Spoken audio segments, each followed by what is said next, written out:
Respect failure as much as you respect success. In fact, fear people who have not failed. They are too innocent to counsel you. There is a requisite level of failure you must carry as a badge to balance your understanding in counseling people. Believe me, anybody who comes to you with 100 over 100 is still a child in the school of success. There is a requisite scar that gives you a balanced perspective.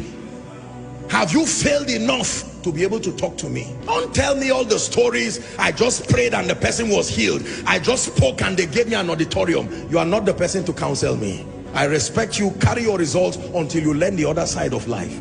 My goodness, there are people that have failed enough and they can talk to you. When they talk to you, they utter from their pain. Their pain has been turned to wisdom. Every sentence is a life lesson.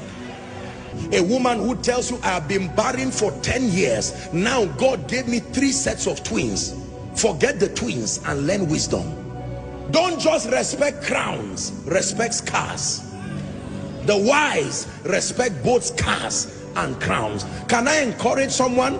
Your failure is still an asset. Don't throw it, archive it. It will be one of the qualifiers for your speaking to people tomorrow.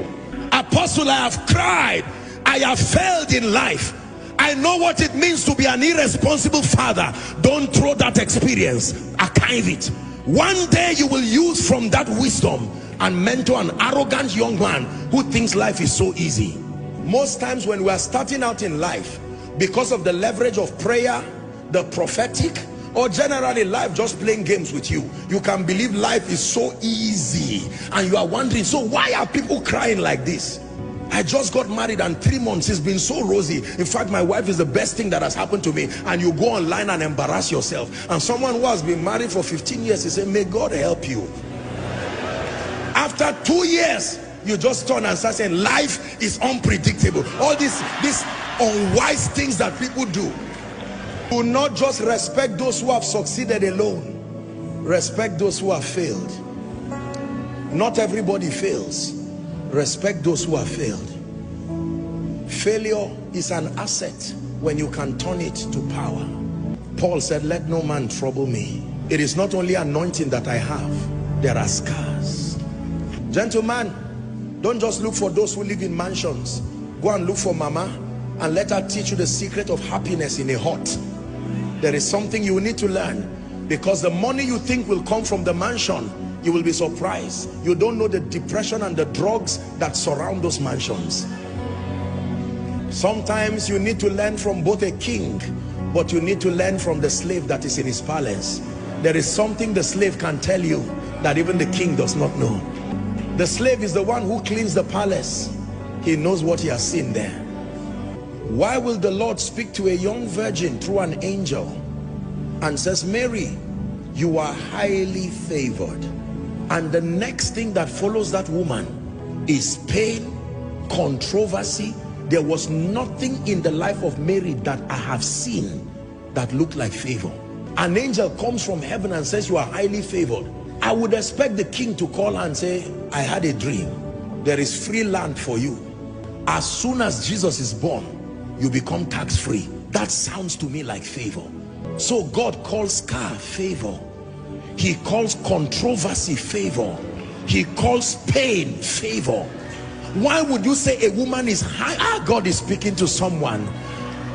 Don't listen, you may cry, but don't be embarrassed about your failures again. There is something about the speaking of God, that until you are at your lowest moment, there is something about the voice of God you cannot hear. There is a pain requirement to hear certain things about God.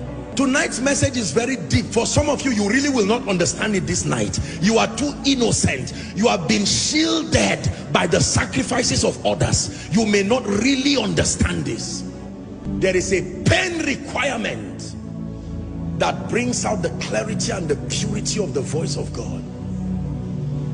There is a way a man of God fails and fails and fails in ministry, that he goes back and he says, Lord, teach me. When he writes a book about the leadership of the Spirit, read it.